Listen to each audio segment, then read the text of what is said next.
Welcome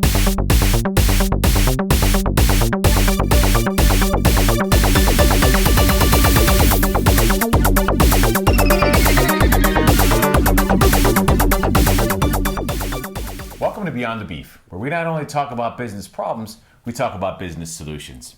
So, Bob. James. What would you like to beef about today, my friend?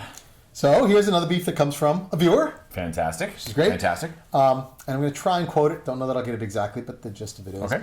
How do I deal with a person who thinks they're always right? I didn't write this. I just want you to know. I wasn't an anonymous viewer that wrote this, I promise. I thought you might be able to shed a little light on this one. Because I, maybe been accused of this once or twice in my career. No. But yeah, I assume, although this person didn't say that it comes in relation to their manager, although I'm not sure that it has to. But in my experience, again, both ends of this thing usually comes from the leader or somebody else. Right. They're in a position where they can, because maybe it's gotten in there. Right. And I think that is a thought, right? Is that sometimes maybe they are more right than others because they've made good decisions, they have more experience, so there is definitely that side of it. But I think we'll have to make the assumption for this episode that someone's approaching their manager, their leader, and it's difficult because they think they're always right. So how do you deal with that? So what do you think? Well, I think there's a couple of things, right? I've seen things like this before, right? And maybe I've been in that role once or twice myself where I've thought I was always right. Oh, you thought you were always right. See, I thought you were going to take the opportunity to rip on me. I am giving it a little bit of Thank you, by the way. That's very nice of pass here. Because, there are certain times when you're working, and if you're leading a team or whatnot, you have strong opinions. Of course. And, if you have strong opinions and confidence and passion about what you're doing, you could shut off some other ideas and things that are out there. So, I've been in the role. I've also experienced through leaders that I've had that, that have been a little, overly confident, because confidence is great. I do believe that there is a line between being an arrogant person who isn't willing to listen to others versus being a confident leader. I agree, but I think it's a very important point because, people who haven't been in leadership positions might not always understand. But one of the things that a leader has to do is be confident. They have to be convicted, and convicted in their opinions, right? Just to be clear.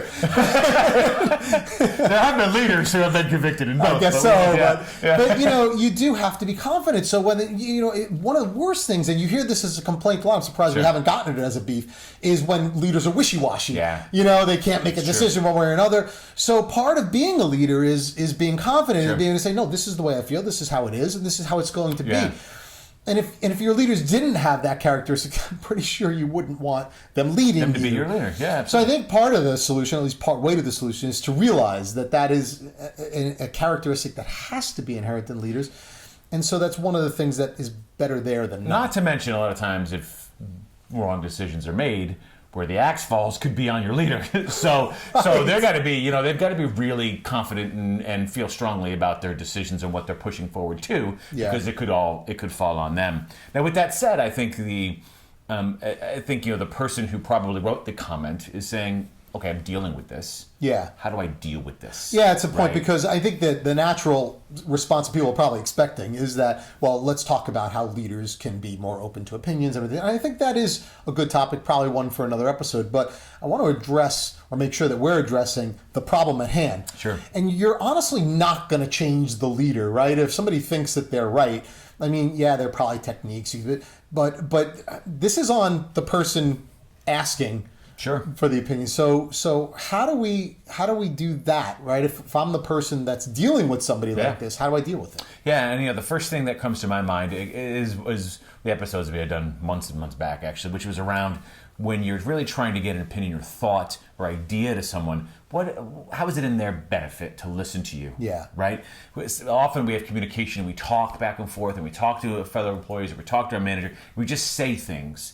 But to really get a person to truly listen and to be receptive, you have to say, I've got this idea. Here's the benefit to you to this idea that I'm going to present to you now is, hey, it could help you move up in your career, could help you be viewed this way, or could help with communications in these areas. So I want to share this with you.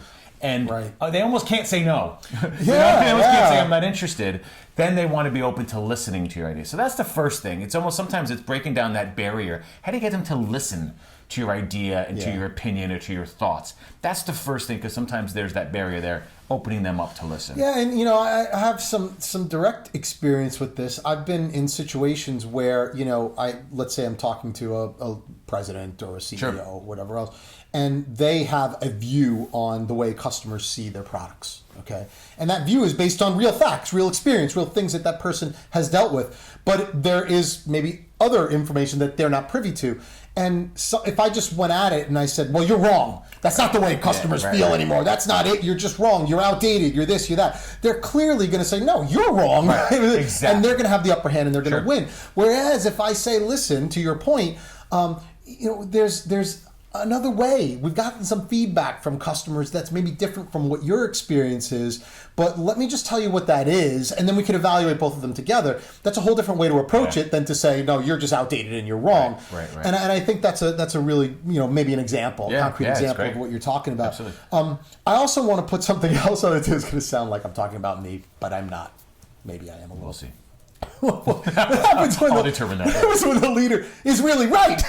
Well, the leader can be right. Which does happen. Of course. But the reason I say this one is because, you know, being in leadership positions, there are a heck of a lot of times that people will approach me with honestly just the wrong information. Sure. And they come at me and they're like, you know, this is what it, and they're uneducated on the topic, or they just haven't done their homework, or they're just really, really wrong. And then I say you're wrong and they get mad at me for saying, well, you always think you're right. Well, in this case, I kind of am. So, I mean, I think that there is onus on the person when you're not dealing with matter of opinion, but you're dealing with matter of fact. Make sure you have your facts right. Yeah, I'm sure you have the evidence in the facts. You know, I mean, I have to tell you, it really is off-putting to me when someone comes to me. They get mad at me, but it's them that really just haven't done their homework. Yeah, you know? Absolutely.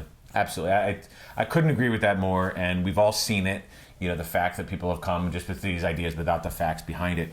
But, you know, even with all of this said, it is important as a leader to really surround yourself with people with different ideas, thoughts, and experiences to help you grow, right? Yeah. I don't remember who exactly said it, but surround yourself with people who are smarter than you. Now, like you've done. Clearly.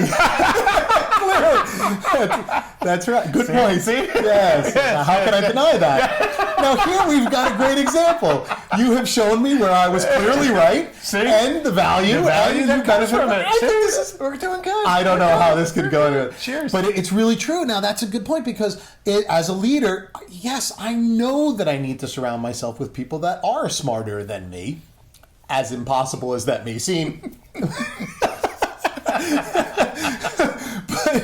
But I do know that. So when you can show me that, right? When you can show me the value that you're bringing and the fact that is the benefit, then it is going to be listened to. So I think to kind of conclude this thing, the way I'd like to wrap this up is to say, look, there's probably two ways to approach this if you're approaching someone who thinks they're always right. Number one, if you're dealing with facts, fact-based things, make sure you have your facts. Make sure you've done your homework. Make sure you really know what it is you're talking about if you want to have any chance of going up against someone who thinks they're always right. Because if you could show where you are actually right, then that's it.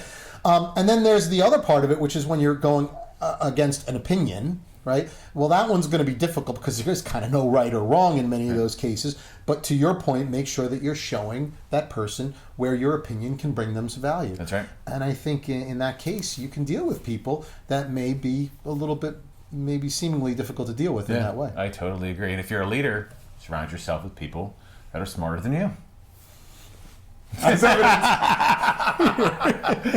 Well, thank you very much. I hope you enjoyed the episode today. Please don't forget to subscribe, and also leave some comments down there about some beefs you may have so that we can cover it in a future episode. So again, thank you so much for joining us on Beyond the Beef. Thank you. Thanks.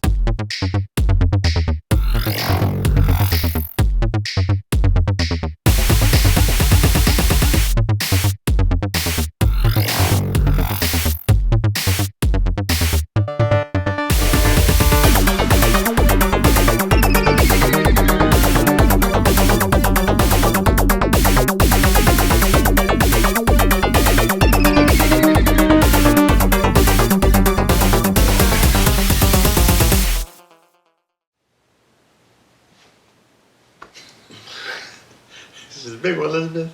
Something's coming up. Ooh, keep it down. No, I don't want it to be like, Halfway through. Welcome to be up.